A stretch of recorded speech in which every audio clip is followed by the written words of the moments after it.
अस्सलाम वालेकुम गाइस, मेरा नाम है अब्दुल्ला कैसर और आप देख रहे हैं मेरा यूट्यूब चैनल। आज की इन्फॉर्मेशन मैं लेके आया हूँ स्किल असेसमेंट से रिलेटेड कि आपको अपनी स्किल असेसमेंट करवाने के लिए क्या क्या चीज़ें चाहिए होती हैं और किस तरह आपने अप्लाई करना है। तो सबसे पहले मैं ये आपको बताता चलूँ कि जो इंजीनियर्स हैं उनकी जो असेसमेंट है उसके लिए कोई एक्सपीरियंस रिक्वायर्ड नहीं होता और वो डायरेक्ट इंजीनियर ऑस्ट्रेलिया के थ्रू, इंजीनियर ऑस्ट्रेलिया एक बॉडी है उसके थ्रू आप अप्लाई कर सकते हैं। इस तरह ऑस्ट्रेलिया में डिफरेंट ऑर्गेनाइजेशंस हैं जो आपकी डिग्री असेस करते हैं, लाइक विटासेस, वो शॉर्ट कोर्सेज वगैरह और इस तरह की चीज़ों को असेस करते हैं। बट जैसे अगर आपने डिप्लोमा किया हुआ है या आपके पास बीएस टेक्नोलॉजी, क्योंकि most of the people question कर रहे हैं कि टेक्नोलॉजी की जो डिग्री है या बीएस टेक है उसको हम कैसे असेस करवा सकते हैं या डिप्लोमे को कैसे असेस करवा सकते हैं।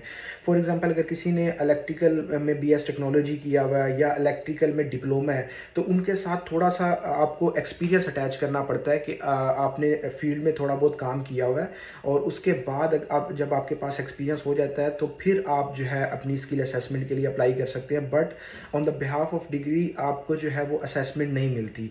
तो उसके साथ साथ आपको कुछ ना कुछ एक्सपीरियंस की ज़रूरत होती है। उन्होंने थोड़ा सा रिक्वायरमेंट सेट की है एक्सपीरियंस की। बट अगर आपके पास इंजीनियरिंग डिग्री है और आप स्किल असेसमेंट करवाना चाहते हैं तो आपको जो है वो डायरेक्टली डिग्री की बिहाफ पर जो है वो असेसमेंट मिल जाएगी इंजीनियर ऑस्ट्रेलिया से। तो कुछ लोगों की जो डिग्री है वो वाशिंगटन अकॉर्ड के अंडर आती है। जिनकी डिग्री वाशिंगटन अकॉर्ड के अंडर आती है, जिन इंजीनियर्स की डिग्री, वो डायरेक्टली इंजीनियर ऑस्ट्रेलिया की वेबसाइट पर जाएं, अपना लॉगिन साइन अप करें और उसके बाद अपना अकाउंट बनाएं और उसके बाद जो है वो असेसमेंट के लिए अप्लाई कर दें। और इसमें जो फास्ट ट्रैक है उसकी 1200 एंड समथिंग फ़ीस है और जो स्लो ट्रैक है उसकी 800 एंड समथिंग है। स्लो ट्रैक में 3 मंथ्स लगते हैं असेसमेंट आने में और जो फास्ट ट्रैक है उसमें 20 डेज़ मतलब 3 वीक्स का टाइम पीरियड होता है असेसमेंट ग्रांट होने में। तो अगर जिनकी डिग्री वाशिंगटन अकॉर्ड के अंडर नहीं आती तो उनको क्या करना होता है कि उनको सीडीआर लिखनी होती है। जैसा कि हम फाइनल ईयर में थीसिस लिखते हैं, इस तरह के थीसिस टाइप 3 प्रोजेक्ट लिखने होते हैं और उन पर सीडीआर रिपोर्ट जो है वो सबमिट करवानी होती है 3 प्रोजेक्ट्स की। तो वो आप खुद भी लिख सकते हैं but there are lot of CDR writers in the market जो कि आपको लिख के देते हैं और डिफरेंट जो पैसे हैं वो चार्ज करते हैं। लाइक 600 से शुरू होते हैं एक सीडीआर रिपोर्ट का, वो 200 चार्ज करते हैं और 3 अगर आपने लिखवानी है 3 प्रोजेक्ट्स पे तो वो 600 लेते हैं और कुछ सीडीआर राइटर 700 भी लेते हैं, 800 भी लेते हैं। It's all depend on CDR writer के वो कितने चार्ज करता है।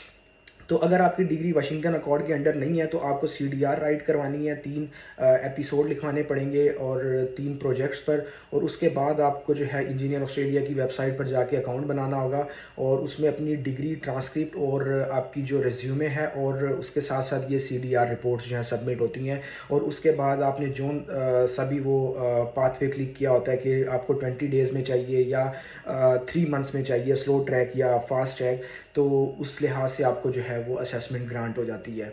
और जो डिप्लोमे वगैरह और जो बीएस टेक्नोलॉजी के जो लोग हैं जो असेसमेंट करवाना चाहते हैं उसके लिए उन्होंने स्पेसिफिक जो एक्सपीरियंस है वो सेट किया है कि डिग्री के साथ साथ उनके पास इतना एक्सपीरियंस भी होना चाहिए ताकि उनका एक आधा जो प्रोजेक्ट होता है वो डिग्री पर लिखते हैं सीडीआर और उसके अलावा जो एक दो होते हैं वो एक्सपीरियंस से रिलेटेड लिखते हैं और उसके बाद उनको जो उनका जो ऑक्यूपेशन होता है उसमें उनको असेसमेंट मिल जाती है।